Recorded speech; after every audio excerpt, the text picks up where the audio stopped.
For decades, Robert Redford wasn't merely respected. He was loved.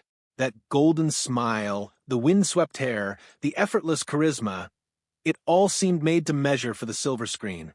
Generations of cinema-goers fell under his magic, watching him morph from the dashing outlaw of Butch Cassidy and the Sundance Kid to the weathered mentor of his later years.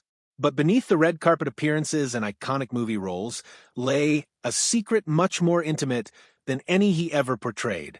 Redford didn't merely live a Hollywood glamour life. He lived with a love story he never completely revealed, one that lay in the background and influenced his decisions as heartache and the legacy he created along the way. At 88 today, the iconic actor has finally spoken out. And what he says about the woman who left an indelible mark on his heart is stronger than any screenplay. So, who is she? And why did he suppress her memory for so many years? A rough start. Robert Redford's path was never predetermined. Nobody thought he would become a Hollywood legend. His start was far from glamorous. Years before the Oscars, well before the politics, and years before the Sundance Film Festival was born, Redford was just an awkward, fidgety little kid trying to make his way in a humble Santa Monica neighborhood.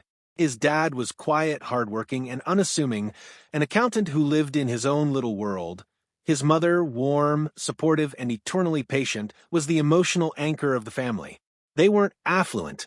They didn't know anyone in Hollywood.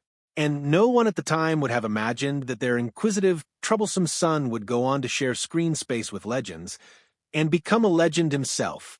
School never quite added up to him. The system was restrictive, the guidelines incomprehensible, and the classes boring. He wasn't dumb, but he was unconstrainable. What intrigued him were the things that provided space for his imagination to expand: art, drawing, baseball, and tennis. He claimed later in life that he was a bad student, but the reality was more nuanced. He was just not programmed to excel within established confines. He excelled brightest when the institution allowed him to have some space. At the tennis courts, though, he shone. So good was he that he even trained with Pancho Gonzalez, one of the best players of his time. But while he shone with a racket in his hand, he floundered in class. Having signed up at the University of Colorado on an athletic scholarship, his increasing reliance on alcohol cost him heavily. His scholarship disappeared. So did his university place. He was kicked out, lost, humiliated, and lost at what was next. Everybody would have taken that as a dead-end sign. But Redford, rather than fold under defeat, he continued on, looking for something unformed. That quest would soon lead him far from home and, unwittingly, right into the arms of the woman who would forever shape his life. Paris to New York, the woman who saved him from himself. The continent became his refuge. Paris, Rome, Madrid. Redford wandered through Europe with little more than a sketchbook, some francs in his pocket, and a shattered sense of direction. He slept in hostels, sketched in station houses, and immersed himself in the art and anarchy of each city he traveled through. He wasn't pursuing fortune or fame. He was in pursuit of clarity. He had said that sometimes you have to be utterly lost to discover who you truly are. And in those winding, uncertain streets of Europe, he started assembling himself again. When he finally came back to the United States, he did not jump into Hollywood. He joined the Pratt Institute in New York to study painting instead. It was a quiet, lonely job, ideal for someone still tended old sores. But something deeper within him came alive, a desire to speak not only with a brush, but with voice, gesture, and being. Acting found its way into his life almost by happenstance. He enrolled in the American Academy of Dramatic Arts and immersed himself in the art. There were no great roles in store, only little stages, endless rehearsals, and painstaking devotion. It was during this time of turmoil that something unforeseen occurred. In the late 1950s, he encountered a young woman by the name of Lola Van Wagenen. She was centered where he was chaotic, peaceful where he was frenetic. A practicing Mormon from Provo, Utah, she possessed a quiet strength which pierced his turbulence. Against all probability, their worlds crashed together. Theirs was an immediate, fierce, and very real connection. So strong, in fact, that they eloped in 1958, disregarding her family's objections and leaping headfirst into life together. But even as their romance was just beginning, disaster knocked earlier than either of them could have thought. Tragedy strikes, the loss that never healed. Nothing can prepare a parent for the loss of a child. Not even the most powerful love can keep you from experiencing that type of loss. Redford and Lola's first child, Scott, passed away from sudden infant death syndrome at only 2 months old. One instant full of hope and magic, lost in an instant. The devastation was unimaginable, the type of sorrow that takes air from your very lungs and rearranges forever how you look at the world. Redford would come to confess the pain never really did dissipate. It hung around like a ghost, silently influencing the person he turned out to be. But instead of destroying them, the tragedy created something stronger between him and Lola. She didn't flee his sadness. She grabbed it.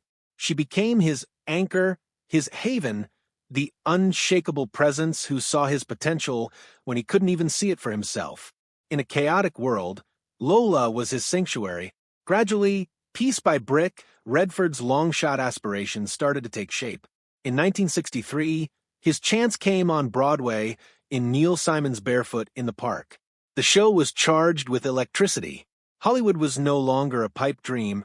It was beckoning. Stardom and strain. TV work was first, The Twilight Zone, Perry Mason, and a series of other roles that honed his presence. Then came Butch Cassidy and the Sundance Kid.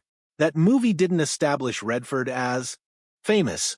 It made him iconic, the golden boy of a new Hollywood age. But as his star rose and the world fell in love with Robert Redford, his marriage to Lola started showing subtle signs of tension. By the late 1960s, he was a full-fledged movie star. People screamed his name, studios bid for him. But at home, things were falling apart. He was constantly away, filming, doing interviews, pursuing projects. While Lola raised their 3 living children, Shauna, David, later known as James, and Amy, Redford eventually admitted that he wished he had prioritized his family more frequently. Ambitious, driven, perhaps too much so. But Lola was there, not only his wife, but his muse, his confidant, and his quiet strength. She even stood by him when he introduced the Sundance Film Festival, a risk that would revolutionize independent film. But once cracks begin to appear, they do not often heal. Robert and Lola divorced in 1985 after 27 years of marriage. Romantic rebellion. Their breakup wasn't fiery. There were no sensational headlines or court battles. It just fizzled. 2 weary people tired of being apart, understanding that love, however intense, could not span the distance between them. But even after the contracts had been signed, Redford never ceased to refer to Lola as the love of his life. She had seen him before the fame, before the whirlwind. That sort of love does not disappear. It merely relocates to another space within the heart. Following the divorce, Redford immersed himself in work, yet romance caught up with him. In 1987, he started dating Brazilian actress Sônia Braga. She was lightning and fire, magnetic, raw, intoxicating. Their chemistry set can ablaze, but the flame fizzled out immediately. It was over in a year. Next was another surprise pairing, this time with Swedish actress Lena Olin on the set of Havana in 1990. Initially, it appeared to be just another couple, but there was undeniable chemistry on and off screen. Late-night conversations were the norm, and a single spontaneous kiss uncovered something genuine. For close to a year, they had a relationship founded on vulnerability and respect. But by 1991, it fizzled out unobtrusively, leaving Redford once again plagued by the question of whether he was pursuing love or fleeing the memory of the woman he could never help but recall.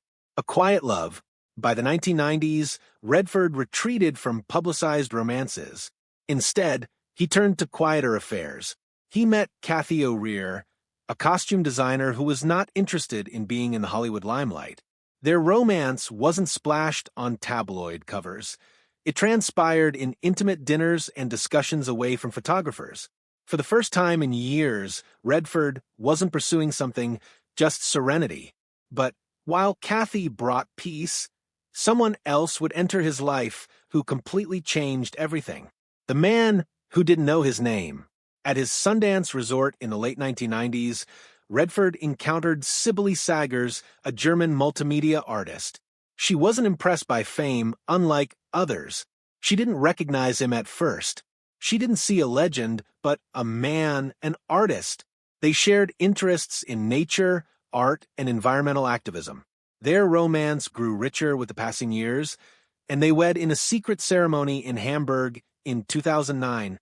They co-founded The Way of the Rain, a non-governmental organization that combines art and activism for climate protection. Redford frequently stated Sibylle had given him a new life. But even with her by his side, reminders of his own history, particularly the pain of losing his son and the memory of Lola, were still part of him. A final bow. In All Is Lost, 2013, Redford gave a virtually wordless performance as a solitary sailor adrift at sea. Critics greeted it as one of his best. Then, out of left field, he appeared as the bad guy Alexander Pierce in Captain America, The Winter Soldier, and came back briefly in Avengers: Endgame. In 2018, he announced The Old Man and the Gun would be his last role, an elegant goodbye to a career that was characterized by iconic characters. But then he confessed he had regretted publicizing his retirement. Because the truth is, Robert Redford never actually retired. He just decided to live differently with intention, devotion, and ultimately contentment. Legacy of love and loss. Robert Redford is a lot of things: Oscar winner, icon, activist, artist. But most of all, he is a man who lived with courage, loved with passion, and never grew up. From losing a son, to creating Sundance, to loving the woman he could never quite get out of his mind, his life is one of perseverance and authenticity. Even now, at 88, when he looks back on his life, he does not talk of red carpets or box office hits. He talks of Lola, the woman who molded him, grounded him, and whose love left an unerasable imprint. For Redford, she was, and always will be, the love of his life.